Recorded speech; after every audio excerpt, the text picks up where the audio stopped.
Good evening dear students. मैं DS Kashyap आपके अपने प्लेटफॉर्म डीएसपी मैथ्स एकेडमी पर स्वागत करता हूं। हम लोग पढ़ रहे थे RPSC first grade and second grade.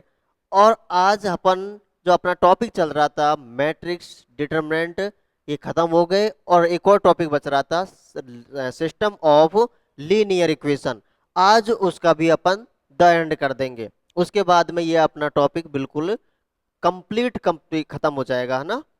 तो देखते हैं इसके बारे में भी। इसमें एक टॉपिक बच रहा है छोटा सा लास्ट में, ऑगमेंटेड मैट्रिक्स। उसके बाद तो क्वेश्चंस की प्रैक्टिस है। और ये लेक्चर इतना इंपॉर्टेंट है, मैं आपको इसके पहले लेक्चर में भी बोल चुका हूं कि ये बहुत ज़्यादा इंपॉर्टेंट है। एक क्वेश्चन यहाँ से फिक्स है, तो आप लोगों को केवल समझना है कैसे क्वेश्चंस आते हैं और उनको सॉल्व कैसे करते हैं। ठीक है, ये समझना है आप लोगों को। तो आज का क्लास लेना बिल्कुल भी नहीं भूलें, अगर आप लोगों को एक नंबर पक्का करना है तो। मैट्रिक्स है हमारी ऑग्यूमेंटेड ऑग्यूमेंटेड मैट्रिक्स।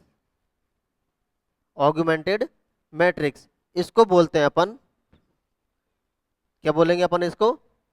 संवर्धित। क्या बोलेंगे इसको? संवर्धित आव्यूह। ये क्या होता है देखो, एक बार इसकी अपन डेफिनेशन समझ लेते हैं। होता क्या है, मान लीजिए एक समीकरण है। माना माना समीकरण माना समीकरण निकाय में माना समीकरण निकाय में एम समीकरण। समीकरण कितने हैं? एम। माना समीकरण निकाय में एम समीकरण तथा तथा एन चर हैं। एन चर हैं। चर कितने हैं? एन है। समीकरण कितनी है? एम है। और किस प्रकार से है ये समीकरण निकाय किस प्रकार से है? देखो, ए11 x1 plus a12 x2 plus इसी तरीके से चलेगा, और a1n xn a1n xn बराबर में होगी कोई समीकरण b1।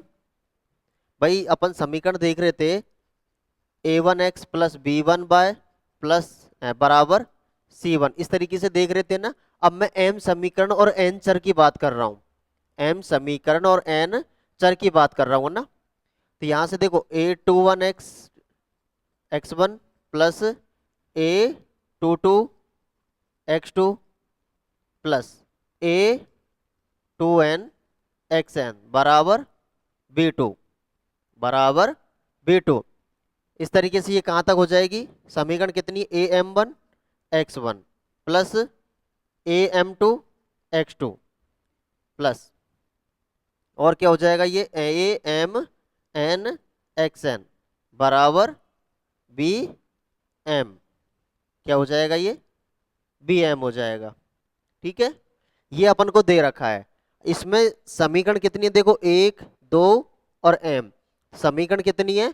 m है। और चर कितने? देखो x1 x2 और xn। चर कितने हैं? n है। ये अपन को दिया हुआ है। तब इस तरीके से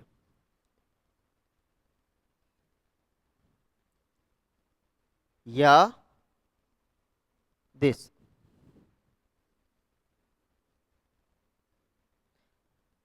को संवर्धित आव्यूह कहते हैं।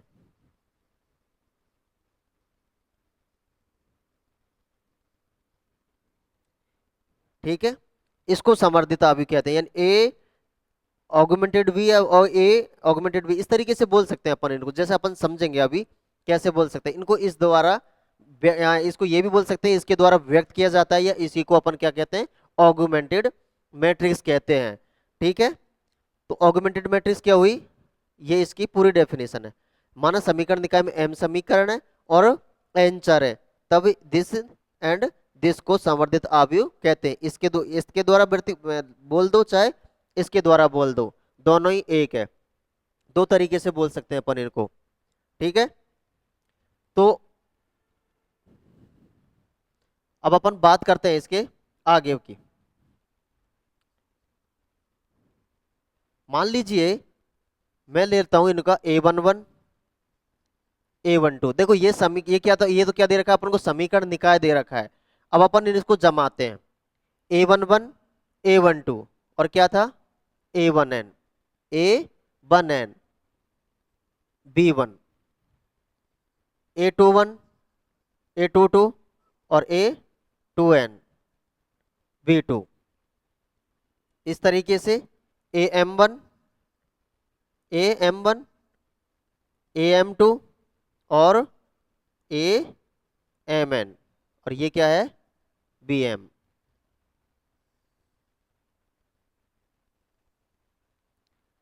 इसका जो ऑर्डर है वो क्या हो जाएगा, M/n+1। ये बढ़ गया ना एक, इसमें एक बढ़ गया, ये n थे, एक बढ़ने के कारण क्या होगा, ये n+1। और देखो कितनी पंक्तियां हैं, m स्तंभ कितने हैं, n ये रे और एक ये रहा n+1। ये है ऑगमेंटेड मैट्रिक्स, इस तरीके से है, ठीक है। यहाँ पे देखो इनके कोफिशिएंट्स को इसी तरीके से तो अपन जमा रहे थे मैट्रिक्स के अंदर, और जब बराबर में दे रखे तो अपन इनको इस तरीके से जमाते हैं।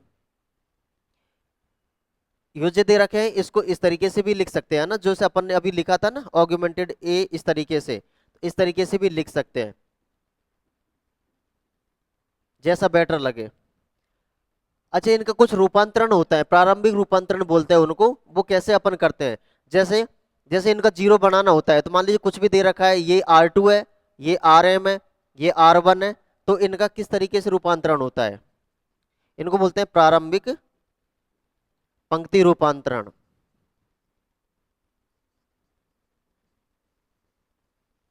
प्रारंभिक पंक्ति रूपांतरण, प्रारंभिक पंक्ति रूपांतरण बोल दो या संक्रिया बोल दो। क्या होता है, देखो इनमें इस तरीके से चेंजेस होते हैं। मान लीजिए मैं कोई आरबी पंक्ति में कुछ चेंजेस कर रहा हूं, क्या कर रहा हूं मैं, चेंजेस कर रहा हूं, तो उस आरबी पंक्ति में हो सकता है मैं कुछ किसी दूसरी पंक्ति हो गई, कुछ कुछ दूसरी पंक्ति हो गई, उसको मैं यदि किसी के से गुणा करके जोड़ रहा हूं। मान लीजिए कोई जेमी पंक्ति है, उससे मान लीजिए ये R1 है, मैं बात कर रहा हूँ R1 की बात कर रहा हूँ, है ना। यदि मुझे R2 की बात कर रहा हूँ, मान लीजिए R2 की बात कर रहा हूँ मैं, तो यदि R2 की बात कर रहा हूँ तो हो सकता है मुझे R2 कुछ घटाना हो, जोड़ना हो, तो R2 किया, किसी दूसरी पंक्ति से k से गुणा किया, मान लीजिए मैं 5 से गुणा करके किसी दूसरी पंक्ति से गुणा कर रहा हूँ, मान लीजिए मैं R1 से ही कर रहा हूँ। तो ये होते हैं प्रारंभिक रूपांतरण, जैसे अभी समझेंगे अपन कैसे करते हैं इनको।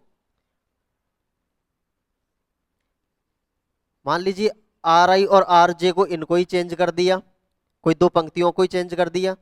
क्या हो सकता है, और हो सकता है मान लीजिए R भी पंक्ति है, उसमें किसी के से गुणा करके, के से गुणा किया KRI, जहां के क्या नहीं है, जीरो नहीं है, के क्या नहीं है, जीरो नहीं है। तो ये होता है अपना पंक्ति रूपांतरण, प्रारंभिक पंक्ति रूपांतरण। क्या होता है ये, प्रारंभिक पंक्ति रूपांतरण। ये चेंजेस होता है, जैसे इसके बारे में बात करूँ तो मान लीजिए मैं RM में लगाया, कुछ जोड़ा कुछ घटाया दूसरी पंक्ति से, और उसका जीरो करने के लिए कुछ किया हो मैंने, तो ये होता है प्रारंभिक रूपांतरण,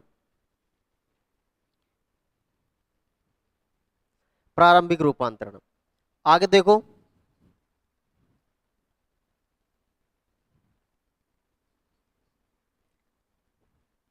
मैं किसी n/n की बात कर लेता हूँ, है ना।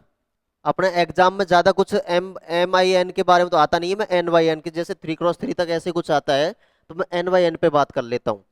देखो A11 A11 A12 A1n B1 A21 A22 A2n B2। ये क्या हो गया, AN1 AN2 ANN, और ये हो गया बी एन। ये हो गई ऑगमेंटेड मैट्रिक्स। और ये कितने बाय कितने की, n by n plus one की। कितनी पंक्तियां हैं देखो, एक दो और एन। और स्तंभ कितने देखो, एक दो एन। और एन प्लस वन क्या हुआ, क्योंकि ये और ऐड हो गया इसके अंदर, इसलिए ये एन प्लस वन हो गया। अब इसमें मैं लगाता हूं प्रारंभिक रूपांतरण। प्रारंभिक रूपांतरण अभी बताया था ना ये। तो प्रारंभिक पंक्ति रूपांतरण लगाता हूं, है ना। तो यानी using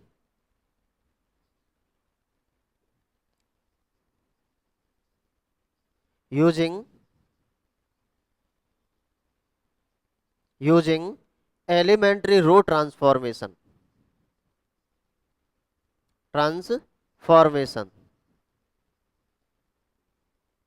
using elementary row transformation. इसमें क्या हो गया, अब यहां से मैं देखो कुछ केस बना के चल रहा हूं। केस बना के चल रहा हूं, केस कैसे बनाऊंगा, केस वन लेके चल रहा हूं यहां। मान लीजिए मैंने एलिमेंट्री जो यूजिंग एलिमेंट्री यानी इसके एलिमेंट्री रूपांतरण यूज किए, प्रारंभिक पंक्ति रूपांतरण यूज किए, तो इस तरीके से आ जाता है। किस तरीके से, A11 A12 A1n B1 और 0 B22 B2n। यहां से कुछ ये चेंजेस होगा ना, B2 चेंज हो जाएगा क्योंकि रूपांतरण लगाया, कुछ ना कुछ चेंज होगा। मान लीजिए C2 है, इसी तरीके से ये होगा 0, ये हो गया 0। और मान लीजिए ये भी 0 है, और यहां पर आ गया कोई Cn। क्या आ गया यहाँ पर, Cn आ गया। यानी कि अपन ने एलिमेंट्री रो ट्रांसफॉर्मेशन लगाया है। प्रारंभिक पंक्ति रूपांतरण लगाने के बाद में यदि अपन को ऑगमेंटेड मैट्रिक्स इस तरीके से प्राप्त होती है, ठीक है। ये 0 0 ये Cn है, बाकी ये 0 ये 0 B22 ये B2n और ये C2 है। क्योंकि ये C2 ये इस तरीके से क्यों किया है, क्योंकि इस एलिमेंट्री रो ट्रांसफॉर्मेशन करेंगे तो इसका मान भी चेंज होगा ना, तो कोई दूसरा ही चेंज होके आएगा। मान लीजिए वो C2 है, इस तरीके से जब अपन क्वेश्चन करेंगे तब और ज्यादा क्लियर हो जाएगा, ठीक है। अब यहां पर अपन केस देखेंगे पहला। अब अपन देखो यहां तो ये तो एक तरीके से कौन सी मैट्रिक्स बन रही है, ट्रायंगुलर मैट्रिक्स बन रही है ना। तो यहां पर बात क्या है, ये इसकी बात अटक रही है। Cn क्या होगा, Cn इक्वल टू 0 होगा या Cn नॉट इक्वल टू 0 होगा, इस पे बात करते हैं। देखो यदि Cn जो है यदि ये 0 के बराबर हो गया, Cn जो है ये 0 के बराबर हो गया तो क्या होगा, Cn यदि 0 के बराबर हो गया, ऐसी कंडीशन देखो ये क्या हो गया, 0 हो गया। यदि ये 0 हो गया तो इसमें देखो चरों की संख्या, चरों की संख्या पंक्तियों की संख्या क्या हो जाएगी, ज्यादा चरों की संख्या हम कह सकते हैं समीकरण से ज्यादा हो जाएगी, या हम क्या और क्या कह सकते हैं इसको, स्वतंत्र प्रतिबंध से ज्यादा हो जाएगी। यानी कि Cn बराबर 0 हो गया, इसकी कंडीशन में क्या होगा, चरों की संख्या, चरों की संख्या क्या हो जाएगी, ज्यादा हो जाएगी। किससे, स्वतंत्र प्रतिबंध से। स्वतंत्र प्रतिबंध से, इसको ऐसे समझो, नहीं समझ में आ रही तो मान लीजिए, देखो अपन ने एन बाय एन की ले रहे हैं ना, ये एन बाय एन का ही लिया था अपन ने मैट्रिक्स। अब इसमें से ऐसे समझो A1 ABC है, DEF है, GHI है, PQR है। तो यहां तक ये क्या हो गया, एलिमेंट्री यूज करने के बाद में क्या हो गया, ये P हो गया, ये 0 हो गया, ये कुछ और हो गया, S हो गया, ये भी 0 ये भी 0 और ये भी 0 और ये क्या हो गया, T हो गया। इस तरीके से हो गया। तो यदि देखो अब यहां पर कितने वो थे, कितने थे, मान लीजिए मैं x1 x2 मान लीजिए, तो चरों की संख्या, चर मान लीजिए 1 2 3 इस तरीके से थे, 3 चर थे, 3 समीकरण थे। लेकिन ये समीकरण, ये अगर T 0 हो गया तो समीकरण कितनी बच जाएगी, केवल 2 बच जाएगी। इसलिए कहा है कि चरों की संख्या से, चरों की संख्या क्या हो जाएगी, ज्यादा हो जाएगी, किससे, स्वतंत्र प्रतिबंध से। समझ में आया?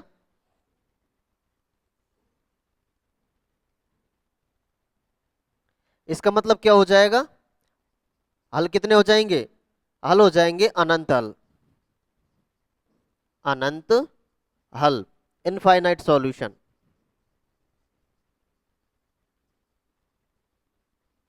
क्या हो जाएगा? Infinite solution. तो अब इस बात को ध्यान रखनी है, यदि इस तरीके की ऑगमेंटेड मैट्रिक्स बन रही है, इस तरीके की कंडीशन बन रही है, तो यहाँ Cn देखना है। यदि ये Cn 0 के बराबर है तो हल कैसा होगा? अनंत हल होगा। ऐसे भी दे सकता है, अपन को एक निकाय दे सकता है, वहां से कह दिया कि अनंत हल है तो इसका मान क्या होगा। अभी क्वेश्चंस करेंगे तब पता चल जाएगा। अभी तो Cn 0 था, यदि Cn नॉट इक्वल टू 0 हो तब क्या होगा? यदि Cn का मान नॉट इक्वल टू 0 हो, ऐसी कंडीशन में, ऐसी कंडीशन में क्या हो जाएगा?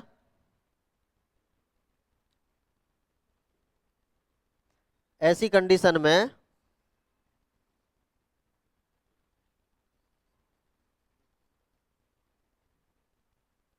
जो अपना हल होगा वो हो जाएगा कोई हल नहीं। कोई हल नहीं, नो सॉल्यूशन। नो सॉल्यूशन, कोई हल नहीं हो जाएगा ना। कब होगा? यदि Cn का मान नॉट इक्वल टू 0 है तब कोई हल नहीं होगा। ये तो हो गया अपना केस 1।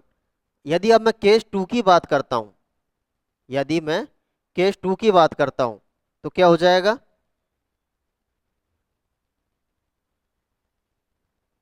केस 2 की बात करता हूं तो क्या हो जाएगा, देखो।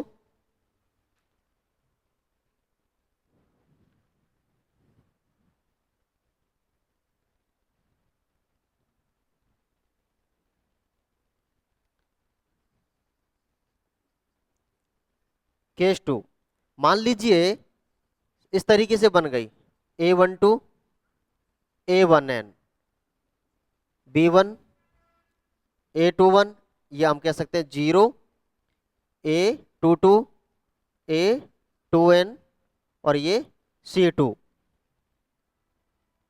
0 0, और मान लीजिए ये बन गया अपना, क्या हो गया?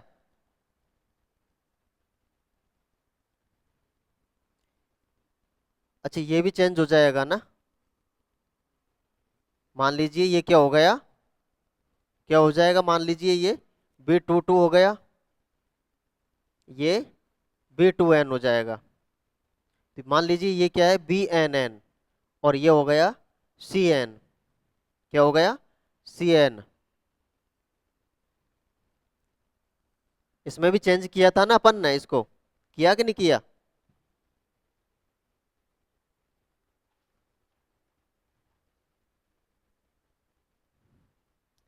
इसमें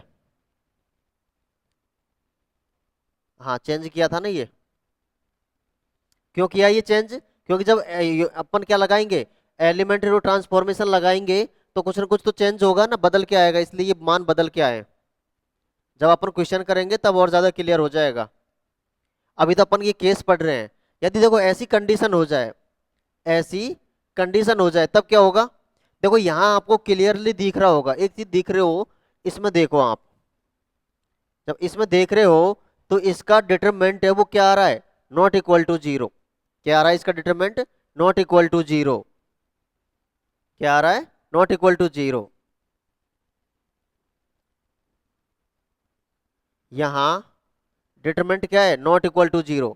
और यदि डिटरमिनेंट नॉट इक्वल टू 0 है तो इसका मतलब क्या हो गया? अद्वितीय हल। डिटरमिनेंट नॉट इक्वल टू 0 कब आता है? केवल अद्वितीय हल, यूनिक सॉल्यूशन की कंडीशन में आता है ना। अद्वितीय हल, अद्वितीय हल, यूनिक सॉल्यूशन। तो ये थे हमारी ऑगमेंटेड मैट्रिक्स और उससे रिलेटेड कुछ पॉइंट्स थे। इनको विशेषकर याद रखना है, आप लोगों को ध्यान रखना है कि कब क्या होगा और कब क्या नहीं होगा। इस तरीके से मान अपन इसकी बात कर रहे हैं, मान लीजिए एन बाई एन की कोई मैट्रिक्स थी, या एन बाई एन की, उसमें चरों की संख्या और समीकरणों की संख्या क्या है? बराबर है। इस तरीके का अपन को मैट्रिक्स थी। इसमें ट्रांसफॉर्मेशन दो प्रकार से कर सकते हैं। यदि ट्रांसफॉर्मेशन करने के बाद में इस तरीके से आ जाता है तो Cn चेक करेंगे, और सी एन डिपेंड करेगा, देखो सी एन बराबर 0 है तो इनफाइनाइट सॉल्यूशन, और c n not equal to 0 तो नो सॉल्यूशन। और यदि ऐसा बन जाता है ट्रांसफॉर्मेशन के बाद में, इस तरह की कंडीशन आती है, तो यहाँ क्या होगा, डिटरमिनेंट, इसका डिटरमिनेंट क्या हो जाएगा, नॉट इक्वल टू 0। देखो यहाँ तो क्या है, इसमें देखने पे एक बात पता चल रही है आप लोगों को कि यहाँ आप लोग देख रहे होंगे कि इनका डिटरमिनेंट क्या है, 0 है, इसका डिटरमिनेंट 0 है। इसका मतलब अपन क्या देखेंगे, देखो इनका डिटरमिनेंट 0 है, इसका मतलब क्या आएगा, या तो नो सॉल्यूशन आएगा या इनफाइनाइट सॉल्यूशन आएगा। अब नो सॉल्यूशन आएगा या इनफाइनाइट सॉल्यूशन आएगा, ये बताएगा कौन, ये वाला पद।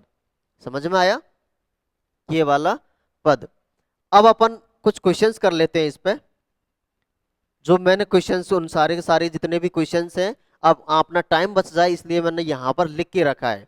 और ये क्वेश्चन बेहद इंपॉर्टेंट है, पीवाईक्यूज है, प्रीवियस ईयर किसी न किसी एग्जाम्स के अंदर ये आए हुए हैं, तो इनको विशेषकर ध्यान रखना है। चुनिंदा एग्जाम्पल लिए हैं ताकि अपना जो भी जितने भी डिफरेंट टाइप के क्वेश्चंस बन सकते हैं वो सारे अपन ने यहाँ देखे, और अभी देखने वाले हैं कि इनको कैसे सॉल्व करते हैं। तो इसीलिए बार बार बोल रहा हूँ कि ये लेक्चर बेहद ही आप लोगों के लिए इंपॉर्टेंट है, इसको देखना जरूर है। क्वेश्चन कैसे कैसे बन सकते हैं वो सारे देखें अपन। पहला क्वेश्चन,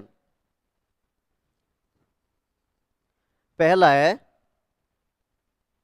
देखो लैम्डा तथा म्यू के किस मान के लिए समीकरण निकाय, ये अपन को समीकरण निकाय दे रखा है, अद्वितीय हल होगा, अनंत हल होगा और कोई हल नहीं होगा। अपन ने एक ही क्वेश्चन के अंदर तीनों को ले लिया, एक ही क्वेश्चन के अंदर सारों को लपेट लिया।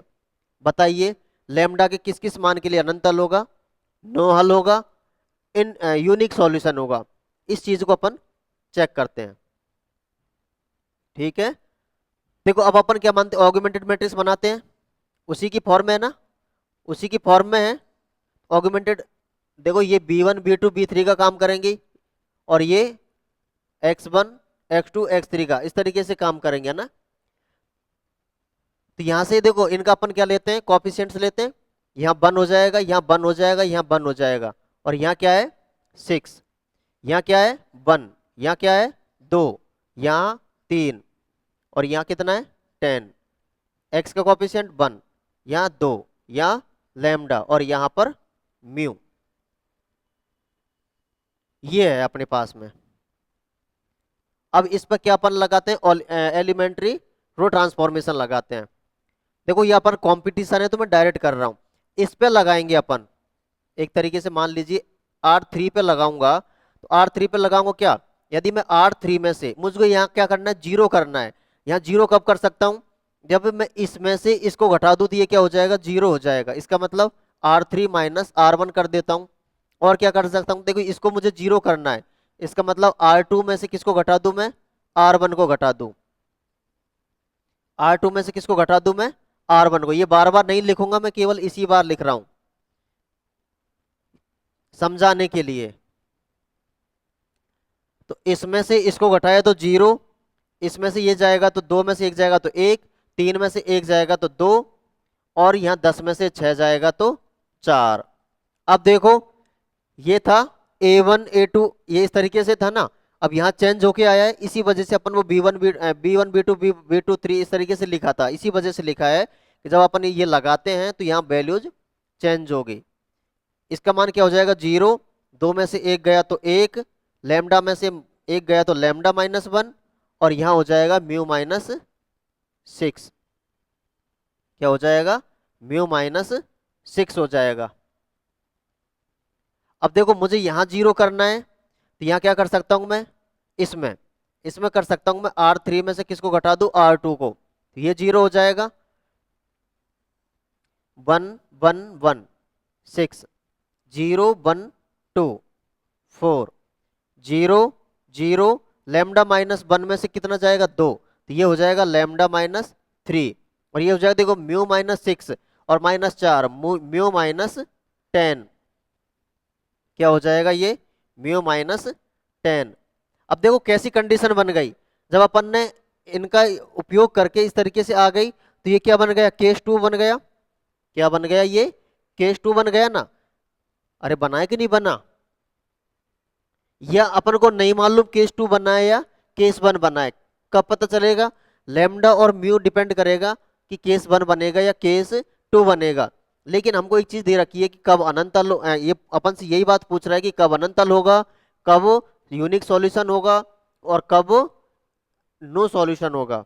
तो मैं पहले बात करता हूं यूनिक सॉल्यूशन की। यूनिक सॉल्यूशन की। यूनिक सॉल्यूशन, देखो यूनिक सॉल्यूशन के लिए क्या होता है, determinant not equal to zero होता है। क्या होता है, determinant not equal to zero होता है। यही होता है, अरे यही होता है ना, determinant not equal to zero.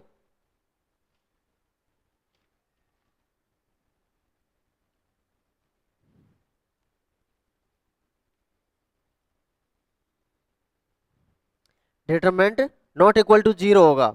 इसका मतलब क्या होगा, देखो determinant not equal to zero है, इसका मतलब क्या होगा, लैम्डा माइनस तीन नॉट इक्वल टू जीरो। तो लैम्डा बराबर क्या नहीं होगा, तीन के बराबर नहीं होगा। लैम्डा बराबर क्या नहीं होगा, तीन के बराबर नहीं होगा। और ये इस पे तो कोई फर्क पड़ता ही नहीं है भाई, यूनिक सॉल्यूशन के लिए कुछ भी हो इसको कोई मतलब नहीं है। ये क्या देखता है, केवल इसका डिटरमिनेंट क्या नहीं होना चाहिए, जीरो नहीं होना चाहिए। और इसका जीरो कब नहीं होगा, जब लैम्डा बराबर, यदि मैं लैम्डा बराबर तीन नहीं रखता हूं तो इसका मान क्या नहीं होगा, जीरो नहीं होगा। ठीक है, तो म्यू तो मैं क्या रख दूं, कुछ भी रख दो, आर में से कुछ भी रख सकते हैं म्यू तो। दूसरा, यूनिक सॉल्यूशन के बाद में infinite solution. Infinite solution,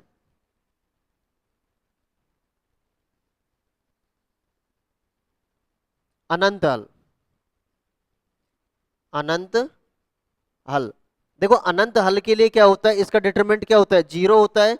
determinant zero होता है, इसका मतलब लैम्डा बराबर कितना हो जाएगा, तीन हो जाएगा। और इसका मान क्या होता है, म्यू माइनस टेन, ये किसके बराबर होता है, जीरो के, यानी सी एन बराबर जीरो। अभी देखा था अपन ने केस वन के अंदर, यानी ये किसके बराबर हो जाएगा, जीरो के बराबर हो जाएगा। म्यू बराबर किसके बराबर हो जाएगा, 10 के बराबर हो जाएगा। समझ में आया इतना, म्यू किसके बराबर हो जाएगा, 10 के बराबर हो जाएगा। तीसरा, no solution. No solution, no solution का मतलब कोई हल नहीं,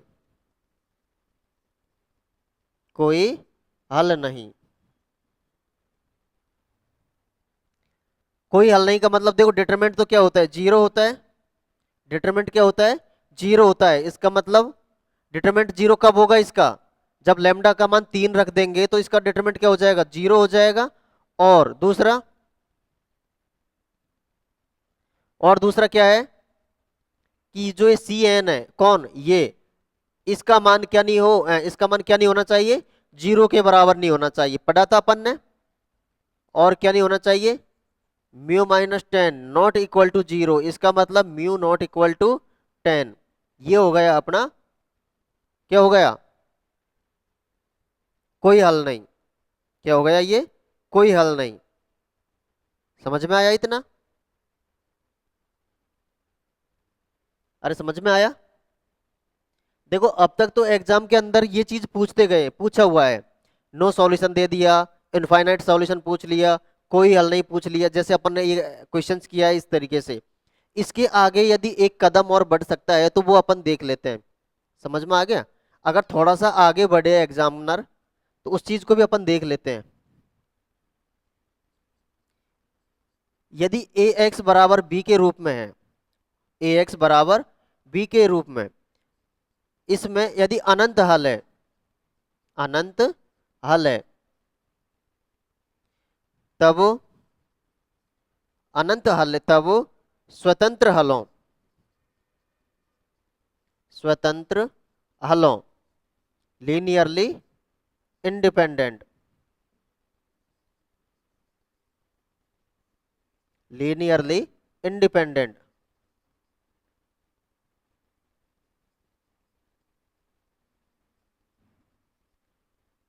लीनियरली इंडिपेंडेंट सॉल्यूशंस, स्वतंत्र हलों की संख्या क्या होगी, स्वतंत्र हलों की संख्या क्या हो जाएगी, इसका एक फॉर्मूला है, n minus r plus one, इससे आप लोग निकाल लेना। यदि आप लोगों से पूछ ले, कोई एग्जाम के अंदर आ जाए या कोई ऑप्शन के अंदर आ जाए, स्वतंत्र हल होगा या यूनिक हल होगा, यूनिक सॉल्यूशन होगा, नो सॉल्यूशन होगा, या दो स्वतंत्र हल होंगे, ऐसे कोई भी पूछ, तीन स्वतंत्र हल होगा, कुछ भी एक स्वतंत्र हल होगा, कितने स्वतंत्र होंगे, स्वतंत्र हल होंगे, ऐसा यदि ऑप्शन में आ जाए तो इस चीज का भी आप लोगों को ध्यान होना चाहिए। मैं इसमें ज्यादा डिटेल में जाऊंगा नहीं, क्योंकि वो आपके काम का नहीं है। आप तो केवल इतना याद रखना कि स्वतंत्र हल कैसे निकालते हैं। इसका formula n minus r plus one, जहां पर एन क्या हो जाएगा, जहां एन क्या हो जाएगा, जहां आपका एन हो जाएगा चरों की संख्या, कितने चर हैं वो हो जाएगा ना, चरों की संख्या। और आर क्या हो जाएगा, आपके प्रतिबंध हो जाएंगे, स्वतंत्र प्रतिबंध। क्या हो जाएगा, आपके स्वतंत्र प्रतिबंध। जैसे मैं इसी क्वेश्चन की बात करता हूं, तो इसमें कितना हल हो जाएगा, देखो स्वतंत्र हलों की संख्या एन बराबर कितना दे रखा था अपन को, एन बराबर कितना दे रखा है मालूम है,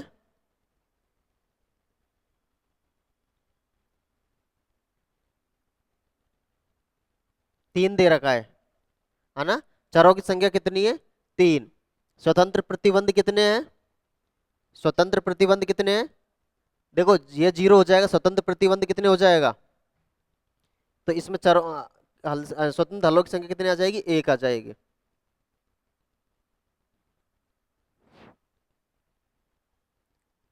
कितना हो जाएगा, स्वतंत्र प्रतिबंध, देखो इसमें चरों की संख्या कितनी है, तीन है, और स्वतंत्र प्रतिबंधों की संख्या कितनी है, दो है, प्लस वन कितना हो जाएगा, दो हो जाएगा। अच्छा दो आ जाएगा ना, एक नहीं होगा, दो होगा। स्वतंत्र प्रतिबंधों की संख्या कैसे होगी, देखो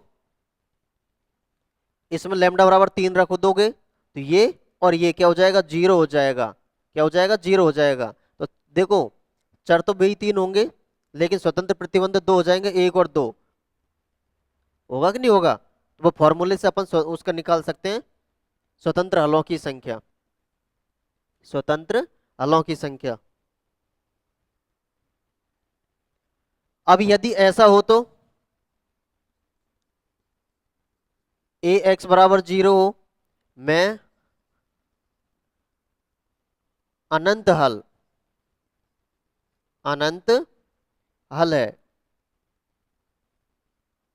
अनंत हल है, अनंत हल है, तब स्वतंत्र हलों, L I solutions, L I solutions, इनकी संख्या कितनी हो जाएगी,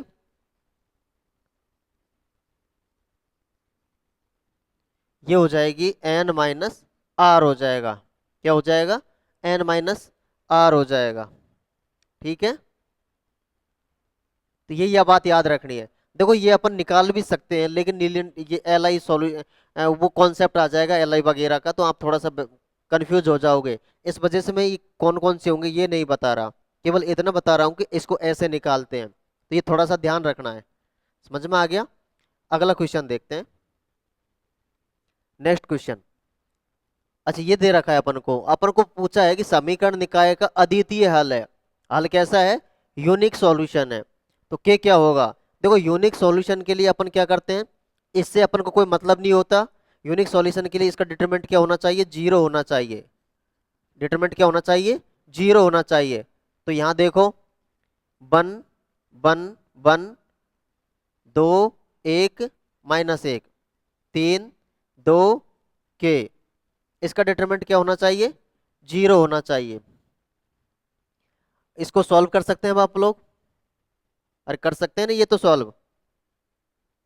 सॉरी, इसका डिटरमिनेंट क्या नहीं होना चाहिए, यूनिक सॉल्यूशन के लिए, यूनिक ही है ना, हाँ, determinant not equal to zero. तो इसको सॉल्व करो, वन के प्लस दो minus one, two k plus तीन प्लस वन, 4 - 3 नॉट इक्वल टू 0। किसके बराबर नहीं है ये? 0 के। के 2 के क्या हो जाएगा? माइनस का के 2 माइनस का 3 माइनस का 1 और प्लस का 1 0 हो गया। 0 यानी के बराबर क्या आ गया? 0 आ गया। सॉरी, यानी के क्या नहीं होना चाहिए? 0 नहीं आना चाहिए। के क्या नहीं होना चाहिए? 0 नहीं होना चाहिए। बाकी और कुछ भी हो सकता है।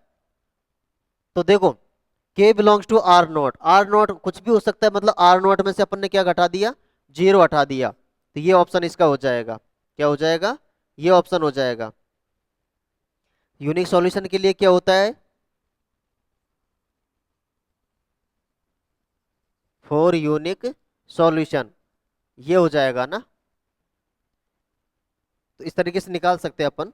कौन सा वाला हटाया इसमें से? के नॉट इक्वल टू 0, आर में से आर नॉट, ये 0 हटा दिया ना। ये क्वेश्चन को का शून्येतर हल है। मैंने आप लोगों को बोला भी था कि ये जो टर्म्स है इनका विशेष ध्यान रखना है। ये जो टर्म्स है इनका क्या ध्यान रखना है? विशेष ध्यान रखना है कि किस हल के लिए क्या होगा। यहाँ पे देखो, शून्येतर हल है मतलब किस रूप की है? ए एक्स बराबर 0 की है। देखो ये सारे इधर को 0 0 है तो ए एक्स बराबर 0। अब देखो, अब मन ने एक चीज पढ़ा था, शून्येतर हल। शून्येतर हल, शून्येतर का हल का मतलब नॉन जीरो सॉल्यूशन। शून्येतर का मतलब non zero solution, non zero solution यही होता है। और नॉन जीरो सॉल्यूशन का मतलब क्या हो जाएगा? नॉन जीरो सॉल्यूशन मतलब डिटरमिनेंट 0। क्या हो जाएगा? डिटरमिनेंट का मान क्या हो जाएगा? 0 हो जाएगा। तो डिटरमिनेंट 0 रखो। 3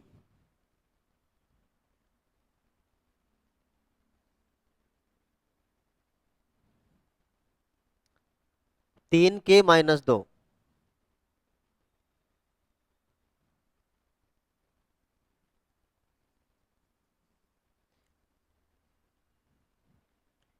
3 - 2 1 के 3 2 3 - 4 और इसका डिटरमिनेंट क्या होना चाहिए?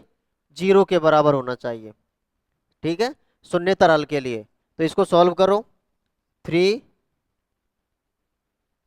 ये क्या हो जाएगा? माइनस का 4 के और माइनस का 9, माइनस का के, माइनस का 4, माइनस का 6, माइनस का 2, 3 - 2 के, 3 - 2 के क्या हो जाएगा? और ये किसके बराबर है? 0 के। तो इसको सॉल्व किया अपन ने तो ये हो गया -12 के, -12 के और ये क्या हो गया? -12 के और ये -4 के, 16 के। और 16 के में से कितना गया? 4 के। तो कितना बच गया? 12 के। 12 के ही बचेगा। 9 × 2 = 18 × 29 = 27, माइनस का 27 और अच्छा ये 10 के हो गया। 6 और 4, 6 और 4 कितना हो गया? 10 के। कितना हो गया? 10 के। ये पॉजिटिव का हो गया तो ये हो गया 12 के और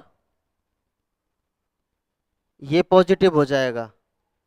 ये भी पॉजिटिव हो जाएगा ना। तो ये हो जाएगा -12 के, ये हो गया 10 के और यहाँ पर हो गया 4 के। 4 के, 14 के, 14 के में से 12 के गया यानी कि 2 के बच गया। ठीक है, और ये हो गया 9 × 2 = 28 और ये हो गया 3 दूनी के 6। ये हो जाएगा -33 बराबर 0। तो यहाँ से के का मान कितना आ गया? के का मान आ गया 3/2। यानी के बराबर 3/2 लोगे तब इसका सॉल्यूशन क्या आने वाला है? शून्येतर। क्या आने वाला है? शून्येतर आने वाला है। क्या हो जाएगा? शून्येतर हो जाएगा। आगे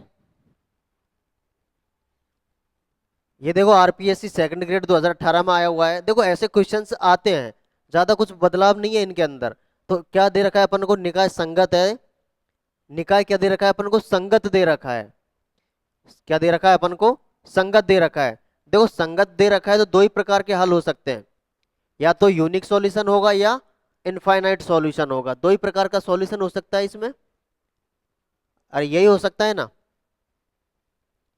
या तो यूनिक हो सकता है या दूसरा क्या हो सकता है, इनफाइनाइट हो सकता है। तो अपन को क्या निकालना है, के का मान निकालना है। तो अपन क्या करेंगे, इनफाइनाइट सॉल्यूशन के बाद के बराबर डिटरमिनेंट इसका क्या निकाल लेंगे, जीरो के बराबर रख के देखते हैं। तो के बराबर डिटरमिनेंट जीरो करके रखते हैं तो क्या होगा, 2 3 5, 1 के 5 के -12 और -14, इसका डिटरमिनेंट निकालते हैं, 0 2 -14 के, और ये क्या हो जाएगा, 12 पंजो 60, -3, इसको गुणा करो इससे, -14, और इसको गुणा करो इससे तो -5 के, +5, -12 और -के², ये किसके बराबर है, 0 के बराबर है। सॉल्व करो,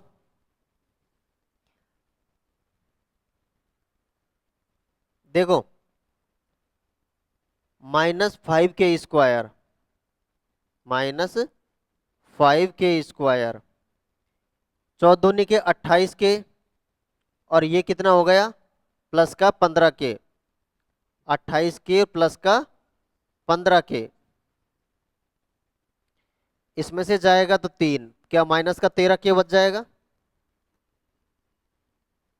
-13 के। देखो 60 दूनी के 120, 60 दूनी के 120, और ये कितना हो गया, 42, और 12 पंजो 60, तो 120 में से 60 गए तो कितना बच गया, 120 में से 60 गए तो 60 बच गया। 60 में अपन ने 42 जोड़ा तो कितना हो गया, 102, यानी प्लस का 102 बराबर 0। इसको अपन इस तरीके से लिख सकते हैं, 5 के² +13 के -102 बराबर 0। इसको सॉल्व करना है, अपन सिरदराचार्य लगा लेते हैं, कि इस के बराबर -13 ±√b², b² यानी 13 का वर्ग 169 -4 इंटू ए कितना है 5 इंटू सी कितना है -102, 102 बटा कितना है 2a, 2 गुणा ए कितना है 5, के बराबर -13 ±169, माइनस माइनस क्या हो जाएगा, प्लस हो जाएगा, 5 चौको 20 और 102, यानी कि 102 को गुणा करता हूं मैं 200, 2 से 204, 204, ये हो जाएगा 5 दूनी के 10 -13 प्लस माइनस, देखो 204, ये कितना हो जाएगा 9 6 और 4 0 6 7 सॉरी 1 2 हो जाएगा ना, और ये 2 2209, 2209 बटा 10, 2209 किसका अंडर रूट है, 2209 ही होगा ना, 2209 किसका अंडर रूट हो जाएगा, 7 16 20, 20 का तो कितना सा होगा 1600, सॉरी 40 का हो जाएगा 1600, 45 47 47 47, देखो 47 का हो जाएगा ये ना, के बराबर क्या हो जाएगा, अब तो इसको सॉल्व करना है, -13 -47 50 दिन 60, 60 में से 10 का 60 10 -6 हो जाएगा, और -6 हो गया, जब के बराबर माइनस लिया या यहाँ पर माइनस लिया तो हो जाएगा -6, और प्लस लिया तो कितना हो जाएगा 17 बटे कितना हो जाएगा, 7 में से 3 गया तो कितना बच जाएगा, 4। 17/5 आएगा क्या, 17/5 के का मान आ जाएगा ये दोनों। किस ऑप्शन में है चेक करो। के बराबर -6 17/5, माइनस का 6 17/5 ये मिल गया। तो इस तरीके से इनको सॉल्व करना है। आगे क्वेश्चन, आगे क्वेश्चन दे रखा है अपन को, समीकरण निकाय संगत हो तो ए का मान ज्ञात कीजिए। क्या मान ज्ञात करना अपन को, ए। निकाय कैसा है, संगत है। अपन ए का मान मालूम नहीं है, संगत है तो यूनिक सॉल्यूशन हो सकता है, और क्या हो सकता है, इनफाइनाइट सॉल्यूशन। तो चेक करते हैं, 1 2 4 ए, 1 4 10 ए स्क्वायर। इस तरीके से अपन इनको जमा लिया, ये अपन बना ली क्या, ऑगमेंटेड मैट्रिक्स। अब इसको सॉल्व करना है। देखो इसको 1, इसको 0 करना है, 0। इसमें से इसको घटा दिया, 2 में से 1 घटाया 1, 4 में से 1 घटाया तो 3, और ए में से 1 घटाया तो a-1। इसमें से इसको घटाया तो 0, 4 में से 1 घटाया तो कितना बचेगा, 3। 10 में से 4 घटाए तो 6, और ये हो जाएगा a² - 1। अब क्या करना है, 1 1 1 1 0 1 3 a-1। देखो इसको यदि मैं 3 से गुणा करके इसमें से घटा देता हूं तो ये भी 0 हो जाए, मुझे ये 0 बनाना है। 0 कैसे बनाऊंगा मैं, इसको 3 से गुणा करके इसमें से घटा देता हूं तो ये 0 बन जाएगा। इसको गुणा किया किससे, 3 से, तो 6 में से 9 जाएगा तो कितना बचेगा, -3। यही बचेगा क्या, और ये क्या हो जाएगा, देखो a² -1, इसको गुणा किया 3 से, तो 3a प्लस का 3, ये हो जाएगा a² - 3a प्लस का 2। इस तरीके से बन जाएगा ये, ऐसा ही होगा, अरे ऐसा ही होगा। अब आगे सॉल्व कर लोगे, हो जाएगा सॉल्व।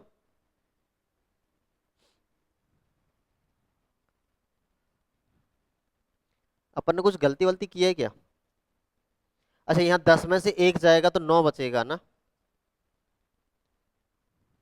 तो यहाँ क्या हो जाएगा, 0 हो जाएगा। देखो इसको 3 से गुणा करो तो ये 0 हो जाएगा, ठीक है। अब देखो इसका डिटरमिनेंट क्या आ गया, 0 हो गया। अब क्या हो, देखो संगत हल है, संगत हल है मतलब यूनिक सॉल्यूशन हो सकता था, इनफाइनाइट सॉल्यूशन हो सकता था, लेकिन डिटरमिनेंट 0 हो गया, इसका मतलब यूनिक सॉल्यूशन का कॉन्सेप्ट खत्म हो गया। अब बात करेंगे अपन इनफाइनाइट सॉल्यूशन पे, इनफाइनाइट सॉल्यूशन पे। और इनफाइनाइट सॉल्यूशन में ये क्या होता है, 0 होता है। क्या होता है, 0 होता है, ठीक है। फॉर कंसिस्टेंट सॉल्यूशन, क्या किसके लिए, संगत हल के लिए, इसको क्या होना पड़ेगा, 0 होना पड़ेगा। क्या होना पड़ेगा, 0 होना पड़ेगा। ये हो जाएगा जोड़ने पर 3, a-1 a-2 बराबर 0, यानी a का मान कितना आ गया, 1 और 2। a का मान क्या आ गया, 1 और 2 आ गया। यही पूछ रहा था अपन से क्वेश्चन, क्या पूछ रहा था, देखो a का मान पूछना है, तो a का मान निकल के आ गया हमारा 1 और 2। क्या निकल के आ गया, 1 और 2।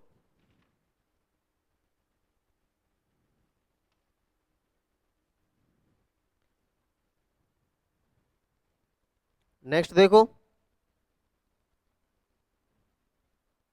देखो अद्वितीय हल होगा, अनंत हल होगा, कोई हल नहीं होगा। ऐसा क्वेश्चन अपन सॉल्व कर चुके हैं ना, एक क्वेश्चन सॉल्व किया हुआ है अपना ऐसा। आप लोग सॉल्व करना इसको, आप लोग सॉल्व करना इसको, हो जाएगा।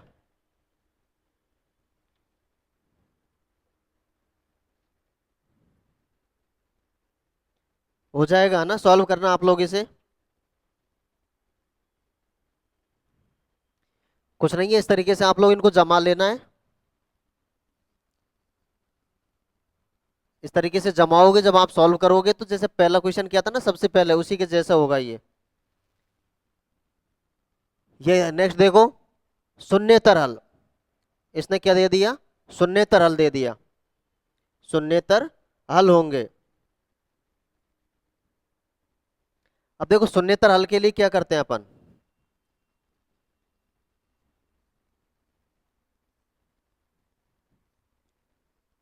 शून्येतर हल मतलब non zero solution. Non zero solution मतलब अनंत हल।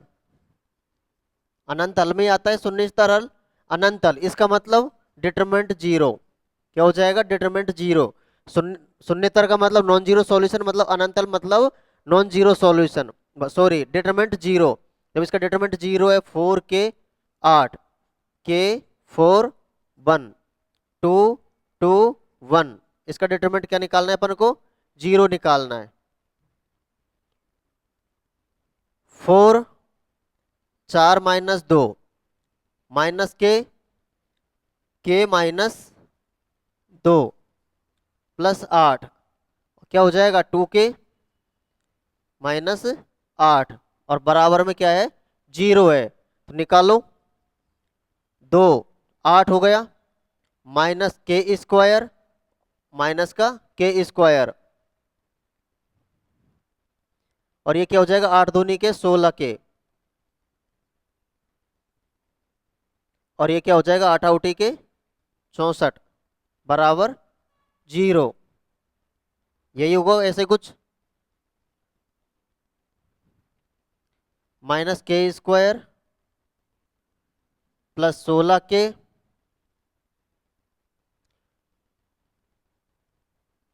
और ये क्या हो जाएगा? 48 बराबर जीरो। ऐसे कुछ होगा।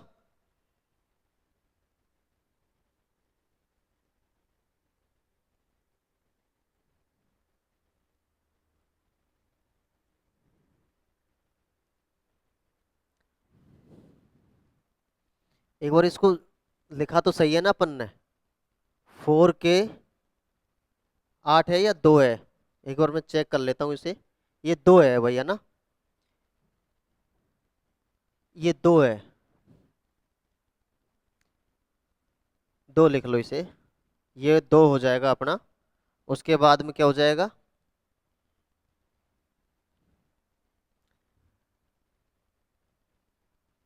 ये हो जाएगा अपना 2, 2 के -8 -के², ये हो जाएगा 4 4 के,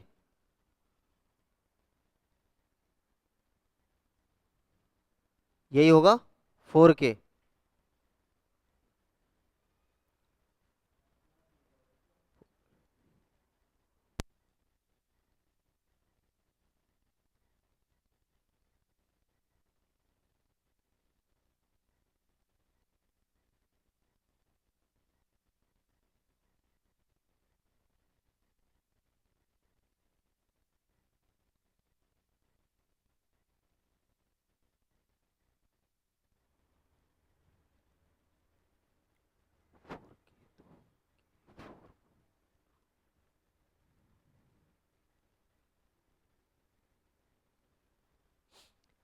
अब देखो इसको है ना, ये कितना हो गया? 2 के। 2 के देखो, ये माइनस का के, ये माइनस का 2 के ये भी हो जाएगा 4 के। ये 4 के और ये प्लस का हो जाएगा तो ये हो जाएगा 6 के, और ये हो जाएगा 8 दूनी के 16, और 16 में से 8 गए तो कितना बचेगा? -का 8। ये बच जाएगा अपने पास में, और यही बचेगा क्या? के² -का 6 के +का 8 बराबर जीरो। यानी कि अपना क्या हो जाएगा? ये तो आप सॉल्व कर लोगे आप लोग। 8 के-2 के-4, जोड़ करोगे तो -का 6, गुणा करोगे तो 8, जीरो। यहां पर आ गया अपना के का मान कितना? 2 और 4। के का मान क्या आ गया हमारे पास में? 2 और 4 आ गया। अगला क्वेश्चन का केवल तुच्छ हल है। क्या है? तुच्छ हल है। देखो तुच्छ हल है, अब मतलब क्या दे रखा है अपन को, केवल only zero solution, only zero solution. Only zero solution मतलब determinant not equal to only zero solution, only zero solution मतलब unique solution, unique solution, unique solution का मतलब determinant not equal to zero.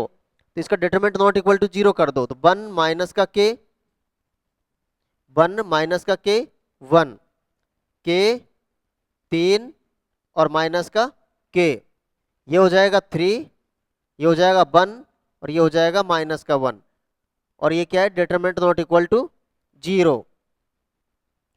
Solve करो इसे, one minus का तीन plus का के, माइनस प्लस का के, माइनस का के प्लस का three k plus one, k minus nine not equal to zero, यही होगा।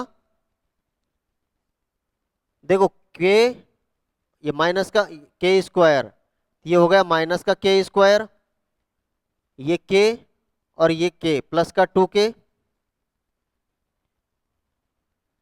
अच्छा ये हो गया ना, ये हो जाएगा टू के, ये हो जाएगा टू के स्क्वायर, ये के और ये हो गया टू के, और क्या बच गया, ये बच गया हमारे पास में माइनस का नाइन और माइनस का तीन, माइनस का बारह बराबर जीरो। इसको सॉल्व करोगे तो ये हो जाएगा के स्क्वायर प्लस के माइनस का सिक्स बराबर जीरो।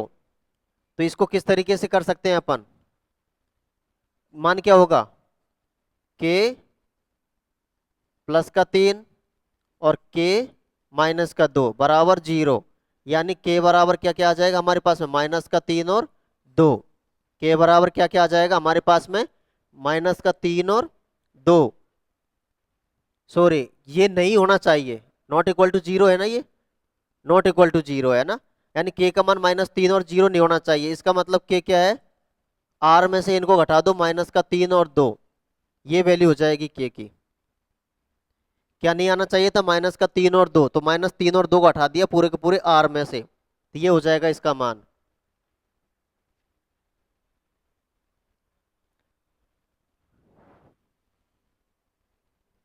अच्छा कंप्लीट हो गए, अच्छा चल ठीक है। ऐसे क्वेश्चंस आते हैं एग्जाम के अंदर है ना, तो अपने सारे क्वेश्चंस अब कंप्लीट होते हैं, और बाकी के पूरे क्वेश्चंस तो अपन ने लिए नहीं है, बाकी ये अपन ने कुछ इंपॉर्टेंट इंपॉर्टेंट क्वेश्चंस लिए थे जो डिफरेंट डिफरेंट टाइप के नाम से पूछता है ये। बाकी आप इसके कम से कम 10-15 क्वेश्चंस की प्रैक्टिस कर लोगे तो आपको ये इसकी जो स्पीड है वो बहुत ज़्यादा हो जाएगी, और समझने सोचने की समझने की क्षमता भी बढ़ेगी, और आप क्वेश्चंस को जल्दी कर पाओगे और समझ भी पाओगे। तो 10-15 क्वेश्चंस और करना है, जो पीवाई की अपना क्वेश्चन है उसमें उनमें अपन इनका करेंगे। हर एग्जाम के अंदर आया हुआ है एक क्वेश्चन फिक्स है, तो इनको आप लोग करना है, अच्छे से पढ़ना है, समझना है और इनको करना है। तो आज के लिए इतना ही काफ़ी है, बाकी अपन नेक्स्ट क्लास में देखेंगे, तब तक के लिए धन्यवाद। और इनको पढ़ते रहिए, समझते रहिए, कोई डाउट हो तो आप बेफिक्र होकर कमेंट बताइए, और चैनल वैनल को सब्सक्राइब कर लिया करो भाई, बार बार कहने की क्या ज़रूरत है, ताकि हमारा मोटिवेशन बना रहे। ओके धन्यवाद, बाय।